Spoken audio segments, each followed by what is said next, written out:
reading. So I'm going to do your tarot reading first, and then we'll move on to your relationship cards. Right, Capricorn. So let's see what's in store for you guys in the month of May 2021. If you'd like a personal reading from me, and I do an incredible soulmate reading, you can contact me via my website. That link will be in the description box below. Right, let's see. Capricorn, May 2021. What's your guys' story? First up, Five of Earth. Okay, so this card to me always feels like being, first of all, the number 5 cards, generally speaking, the feeling that comes across with them is a little bit of a struggle, a little bit of a challenge, okay? The 6 cards is work. The 5 cards to me always mean that being unclear what the next step is going to be. This is an earth card, okay? So this is about your earthly goals, aspirations, your resources, your material gains, your material goods, that kind of thing. You may be feeling a little bit insecure about what next where that is concerned. Okay, let's flesh out the story. Okay, 8 of Water, a little bit at sea. Okay, feelings a little bit at sea. What's interesting about this card, if you look closely, he's sort of looking yearningly at a ship that is way out there, and the treasure is right at his feet. So it can mean that we all do that, and we do it quite a bit. We always think, you know what, the solution is out there somewhere. What I'm yearning for is out there somewhere. It's to be found out there somewhere. But right under our nose is actually the solution, is actually what we're looking for. But because we're so busy looking out there for it, we don't actually see that it's right under our feet. So this card is saying to you, despite the fact that you're feeling a little bit confused, and a little bit murky, and a little bit dusty about your material resources, your material gains, your earthly goods, your earthly path, that kind of thing, this is more about the stuff you can feel and touch and smell, right? What you're looking for is actually right at your feet. It's your feelings that are possibly interfering with the fact that what you're looking for is right there. You're yearning outwardly. You think out there. And outwardly is, if I get that, I'm going to be happy. If I find that, I'm going to be happy. If I'm going to go there, I'm going to be happy. But what you're looking for, the answer you're looking for, the feeling you're looking for is right there at your feet. In fact, if you look at this chest, it's full of pearls. Pearls are wisdom and precious. Okay, so let's flesh the story out a little bit further. Justice. Oh, you've got 2. An Ace of Fire. Aha. So when the Justice card comes up, I'll always say there's a karmic element to what's happening at the moment. In other words, there is fate is playing a role in what is unfolding in your life. Okay. The Ace of Fire, the Ace cards, is the start of a new cycle. It's the beginning. Fire is your driving force, your ambitions, your passion, your power, okay? It is the first card.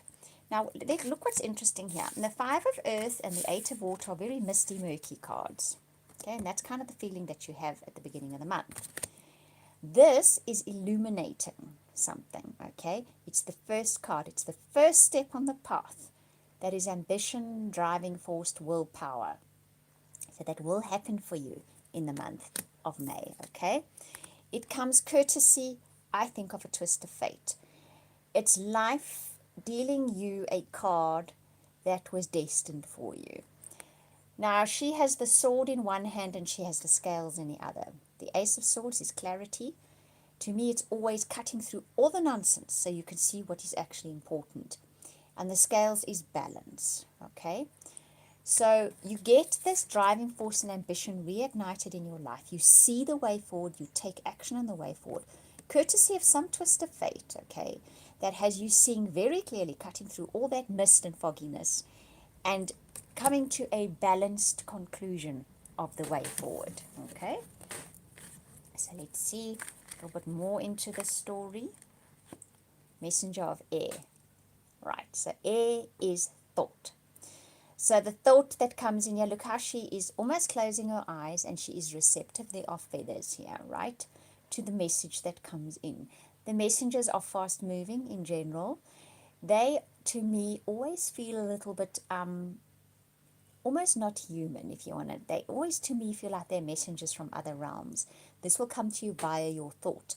So message will come in via your thoughts, I think, from other realms to help you forward on this new path of yours, okay? So you might get sudden thoughts, sudden inspirations, sudden clarity of thought coming in for you. 7 of Water. She's sitting in a water lily, which is always a sign of transformation. Around her swims everything that you could possibly want to see in the sea. The 7 cards is other side, the hard work. The 6 cards is always hard work. Water is feelings. And she sits there, I think, with a cornucopia of choices coming her way. Her feelings are making those decisions, though, okay? She's a little bit at sea about the choice or decision that she needs to make. But she is definitely being presented with many of them. The moon. Okay, and the 7 of fire. Interesting. Once again, we come in with the moon, the feelings card, okay? The moon is a strong tug on the emotional side. It illuminates something while it hides something else, okay? So there's something very emotional about this decision of yours. Despite the fact that it is very much about earthly things, your emotions are strongly tied up in this.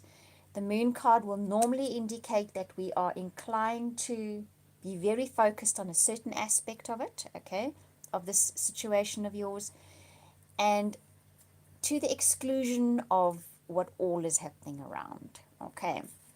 The 7 of fire, the unicorn. The unicorn is the card of magic for me, is the symbol of magic. The unicorn comes out of thin air, and it brings with it hope and peace and the way forward. They're really magical creatures. The 7 card here is fire. In other words, the fire cards are taking action. So something, I think, you get the moon, you get the justice card, okay? I really think that something comes up kind of out of the blue for you, quite unexpected. It is a twist of fate. It is something you deserve, okay? That's what the justice card is about. It cuts with clarity through that immense emotional sort of, I want to say, the big emotional ball that you're having at the moment about something. And it shows you the way forward. So May is not really about taking that action yet, although the first steps will be shown to you and you will feel like taking the first steps. It will be illuminated for you. That moment of magic has to happen for you first, and it will happen for you, and it will show you the way forward. The 7s to me always kind of arise out of a little bit of challenge, okay? They are the next movement from challenge, and you have 2 7s in here. You have 7 of water and you have the 7 of fire. So the 4 is foundation, the 5 is not being sure, the 6 is doing the work, the 7 is those first tentative steps that come after the challenge of the hard work, okay? The 8 cards, you start seeing the movement. 8 also to me means you have been here before, you're recycling something you've done before, and then you get into getting real momentum and starting the next cycle again. So something happens for you guys in May, something almost magical that gives you clarity, shows you the way forward, and reignites your ambition or your passion for something in life. It's a life goal. It's an earthy thing we're speaking about here, despite that your feelings are very immersed in it, okay?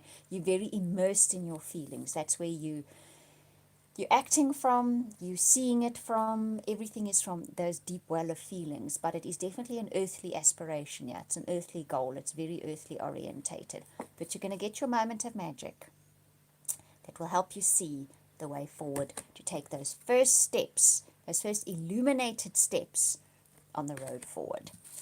Right, Capricorn? That's quite a profound reading for you guys for the month of May, isn't it? Lots of messages in there for you. Listen to it again as May goes on. This will mean more to you as it starts to unfold and remind you to look for that magical moment. Although I think it's going to really, it'll be a biggish one. You're going to see it. You're not going to miss it. Okay, let's do your relationship reading. So what we're going to have a look at here is those of you in relationships, those of you looking for relationships, relationships in general, what's in store for you, what are the energies surrounding you in the month of May? Right, Capricorn. First card is you deserve love. This to me is always about self-respect. This is always about feeling oneself worthy of being treated with respect. And it comes from self-worth first. So you deserve love is about you deciding in May, I am worthy of being treated with the due respect and kindness that I would like other people to treat me with, okay? So you need to treat yourself with that first, and you do, but you recognize you are worthy with that, and that is the first step, isn't it?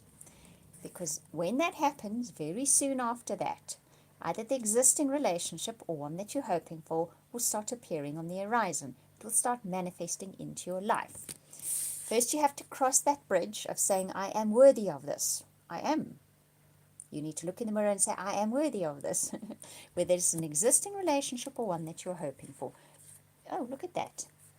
2 cards standing up sideways. Forgiving and learning and giving your relationship a chance. Okay, now the forgiving and learning for me, this card really represents old family dynamics, okay, that we tend to play out in our relationships. Yours is about feeling deserving. And you have the opportunity in May to cross that bridge and say, I am deserving. I'm totally deserving. So it starts manifesting a relationship into your life. If you're in an existing relationship, give it the chance to manifest into something you want it to be, that you deserve. If it's a new relationship stepping in, don't judge this too soon, okay? Give it a chance. Let's see where it goes. Okay, if this card comes up, there's something good to be found here. We just need to let it unfold first and see what happens. But it starts with you crossing the bridge that says, I'm worthy. I'm totally worthy of a good relationship. And it can manifest within an existing relationship or within a new one. Crossing the bridge of that is healing an old relationship dynamic, a very old one. But you have to give the relationship a chance, the existing relationship as well as the new one coming in. Always remember, we think, okay, so I've got this now. I feel worthy. I do. I really do. Now the change must happen instantly. Well, it doesn't happen like that. The manifestation takes a little bit longer. So I think that's what giving the relationship a chance is about. Right, Capricorn, I hope you enjoyed that reading. Thank you for watching and listening and liking and subscribing. I genuinely appreciate it. Just repeat again, if you want a reading from me, that link will be in the description box below. Sending you hugs and kisses and lots of love for the month of May. We'll speak again soon.